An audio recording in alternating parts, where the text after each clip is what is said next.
সাবেক প্রধানমন্ত্রী শেখ হাসিনা ভারত থেকে তার রাজনৈতিক কর্মকাণ্ড চালিয়ে যাচ্ছেন বলে অভিযোগ করেছেন বাংলাদেশের অন্তর্বর্তীকালীন সরকারের প্রধান উপদেষ্টা ডক্টর মোহাম্মদ ইউনূস।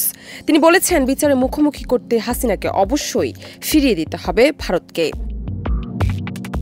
এছাড়া হাসিনাকে ফিরিয়ে না দিলে বাংলাদেশ ও ভারতের মধ্যে খুব একটা সুখের সম্পর্ক তৈরি হবে না বলেও হুঁশিয়ারি উচ্চারণ করেছেন তিনি।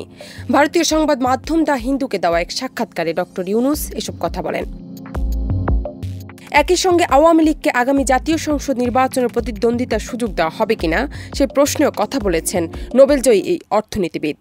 18 নভেম্বর সংবাদ মাধ্যমটির ওয়েবসাইটে সাক্ষাৎকারটি প্রকাশিত হয়। সংবাদ মাধ্যমটি বলছে, ঢাকায় নিজের বাসভবনে দ্য হিন্দুর সাথে একান্ত সাক্ষাৎকারে অধ্যাপক ডক্টর ইউনূস ভারতের সাথে সম্পর্ক এবং সংস্কারের পরিকল্পনার বিষয়ে তার দৃষ্টিভঙ্গি তুলে ধরেন। তিনি তার সরকার গঠনের 100 দিনের বিভিন্ন কর্মকাণ্ড নিয়ে কথা বলেন এবং উগ্রপন্থার উত্থান ও হিন্দু এবং অন্য সংখ্যালঘুদের নিরাপত্তা নিয়ে প্রকাশিত প্রতিবেদনগুলোকে প্রোপাগান্ডা বলে অভিহিত করেছেন। বাংলাদেশের অন্তর্বর্তী সরকারের 100 দিন পূর্তিতে দেশের আইন শৃঙ্খলা এবং অর্থনীতি ইস্যুতে করা এক প্রশ্নের জবাবে প্রধান উপদেষ্টা ডক্টর মোহাম্মদ ইউনূস বলেন, আমরা এখনও আইন শৃঙ্খলা পরিস্থিতির উন্নতি করছি, তবে আমি বলবো না যে আমরা এখনই এ গ্রেড পেয়েছি। অন্য ইস্যুতে বলবো, অর্থনীতির ক্ষেত্রে আমাদের অর্জন A+, কারণ আমরা উত্তরাধিকার সূত্রে ছিন্ন ভিন্ন অর্থনীতি পেয়েছিলাম। সমস্ত আর্থিক প্রতিষ্ঠান এবং ব্যাংকিং ব্যবস্থা প্রায় ভেঙে পড়েছে। দেশে উন্মুক্ত ব্যাংকিং সিস্টেম ছিল, খারাপ ঋণ ছিল, 60% অশোধিত ঋণ। বহু ব্যাংক থেকে একে অপরের সাথে কিভাবে লেনদেন করতে হয়, গ্রাহকের সাথে কিভাবে আচরণ করতে হয় ইত্যাদি জানেই না। আমাদের প্রায় অকার্যকর একটি আর্থিক ব্যবস্থা ছিল, তাই সেখান থেকে আমরা ব্যাংকিং সিস্টেমকে আবার কার্যকর করে এই পর্যায়ে এসেছি। তিনি আরও বলেন, যদি অবস্থা এখনও নিখুঁত হয় তবে অর্থনীতি এগিয়ে যাচ্ছে। আমরা দায়িত্ব নেওয়ার সময় আমাদের বৈদেশিক মুদ্রার রিজার্ভ কম ছিল, কিন্তু এখন গত 100 দিন ধরে মাসে মাসে এটি বৃদ্ধি পাচ্ছে। আমরা আমাদের ঋণ পরিশোধ করতে সক্ষম হয়েছি এবং এটি আমাদের আন্তর্জাতিক ভাবমূর্তি উন্নত করেছে। আমরা মুদ্রাস্ফীতিকে সহনীয় পর্যায়ে নামিয়ে আনার চেষ্টা করেছি। সর্বোপরি আমাদের প্রচুর পরিমাণে বৈশ্বিক সমর্থন পেয়েছি। আন্তর্জাতিক সম্প্রদায় আমাদের সাথে ব্যবসা করছে, আমাদের আরও সহযোগিতার আশ্বাস দিচ্ছে যাতে বিনিয়োগের দ্বার উন্মোচন করা যায় ইত্যাদি।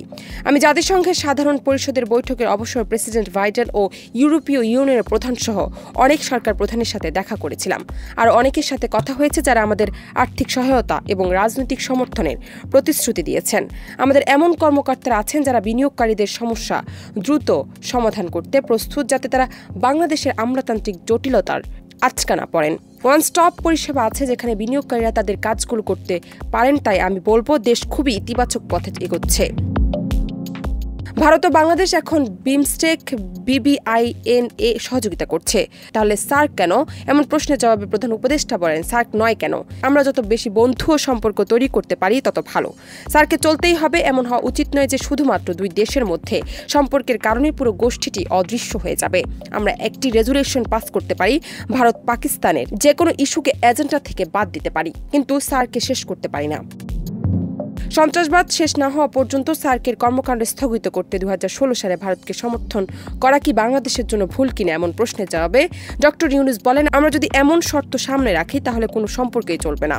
দুই সদস্য দেশের সম্পর্কের কারণে দক্ষিণ এশিয়ার অন্য সব দেশকে কেন ভুগতে হবে?